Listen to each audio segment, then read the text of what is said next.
Hello, I'm Sebastian. Welcome to Nine Nar Trees podcast. Today, I will summarize and review the book.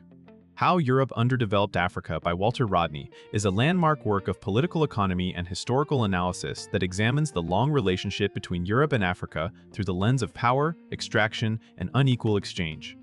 Written from an explicitly anti-colonial perspective, the book challenges narratives that attribute African poverty primarily to internal shortcomings. Instead, Rodney argues that underdevelopment is not a natural condition but a historical process shaped by slavery, colonial rule, and the integration of African societies into a global capitalist system designed to benefit Europe. He traces how labor, land, minerals, and markets were redirected to serve external interests, while African institutions were disrupted or reshaped to support domination. The book also connects economic outcomes to culture, education, and state formation, showing how material extraction went hand in hand with political control. Widely cited in African studies, history, and development debates, it remains influential for readers seeking a structural explanation of global inequality. I will give you key takeaways from this book. Firstly, redefining development and underdevelopment as a single historical process.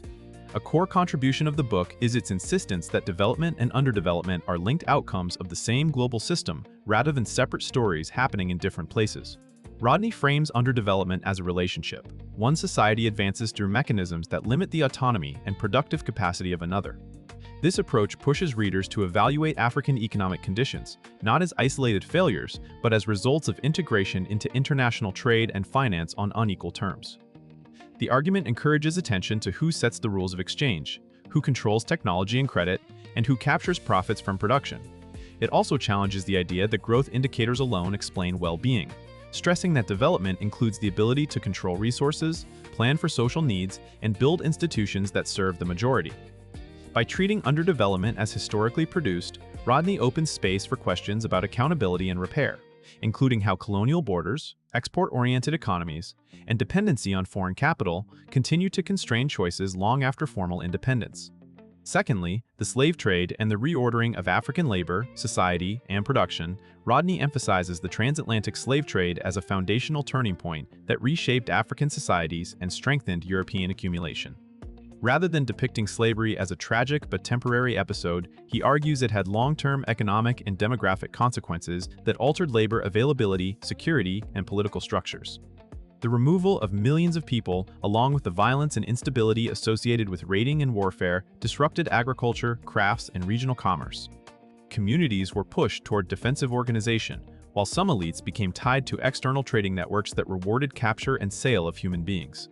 Rodney also highlights how the slave trade supported industrialization abroad by providing coerced labor in the Americas and generating profits that fed European commerce, shipping, and finance.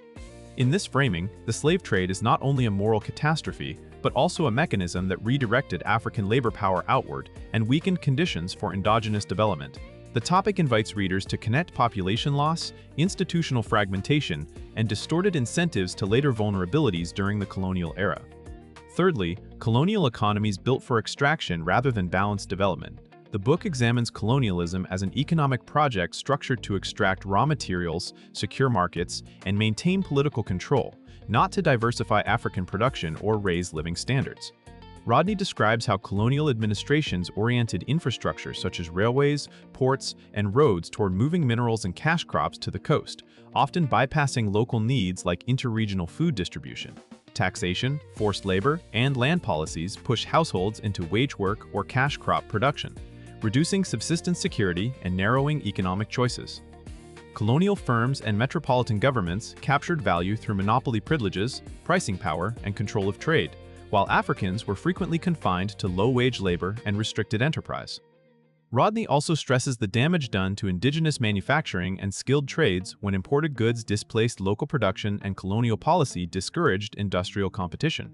The result, in his account, was an economy dependent on a few exports and vulnerable to price swings, with limited technological transfer. This topic clarifies why post-colonial states inherited structures optimized for external profit rather than internal development planning.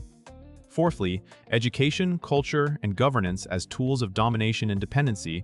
Beyond economics, Rodney analyzes how colonial power shaped knowledge systems and governance to maintain dependency. He argues that schooling often trained a small intermediary class for administrative roles while devaluing African histories, languages, and technological traditions. This produced social stratification and a mindset that equated progress with European models, making it harder to imagine development strategies rooted in local priorities. In governance, colonial rule centralized authority to serve order and extraction, frequently undermining participatory institutions and manipulating ethnic or regional divisions. Rodney links these political choices to later challenges: bureaucracies designed for control rather than service delivery, and states pressured to protect external commercial interests. Cultural impacts also appear in his critique of how colonial ideology presented Africa as backward, providing justification for intervention and shaping international perceptions that persist in aid and investment narratives. By treating culture and education as part of political economy, Rodney broadens the explanation of underdevelopment to include how beliefs, curricula, and administrative systems can reinforce unequal power relations long after colonial administrations depart. Lastly, from independence to neo-colonial constraints and the search for liberation, Rodney discusses the post-independence period with attention to continuity. Formal sovereignty did not automatically dismantle the economic structures and external dependencies established under colonialism. Many new states relied on exporting a narrow range of commodities, imported manufactured goods, and faced limited bargaining power in global markets. Rodney links these constraints to foreign ownership, debt, and the influence of multinational corporations, arguing that political independence can coexist with economic subordination. He also considers internal class dynamics, suggesting that local elites may benefit from maintaining existing arrangements, creating tensions between popular needs and state policy. Within this framework, meaningful development requires structural change, building productive capacity, expanding technological skills, and prioritizing social investment over extractive priorities. Rodney is also associated with a broader tradition of Pan-African and socialist thought that emphasizes collective action, regional cooperation, and mass participation.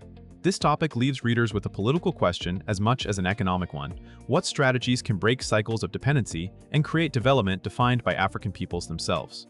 In conclusion, this book is best suited for readers who want a structural explanation of African poverty and global inequality, including students of African history, development studies, political economy, and international relations.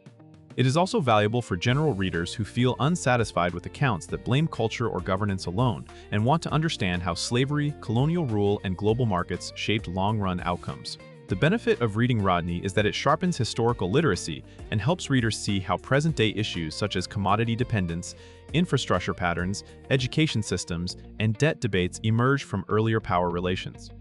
That perspective can improve civic thinking, policy discussions, and even how one evaluates news about trade, aid, and investment. Compared with many development books that focus primarily on technical fixes or contemporary reforms, this work stands out for connecting economics to history and for insisting that underdevelopment has agents, mechanisms, and beneficiaries. Its enduring value lies in the clarity of its thesis and the breadth of its evidence-based argument, making it worth buying as a foundational text to complement more recent research and case studies. If you would like to support Walter Rodney, you can buy the book through the Amazon link I've provided in the podcast description. After reading the book, please let me know what you think and share your thoughts. See you around.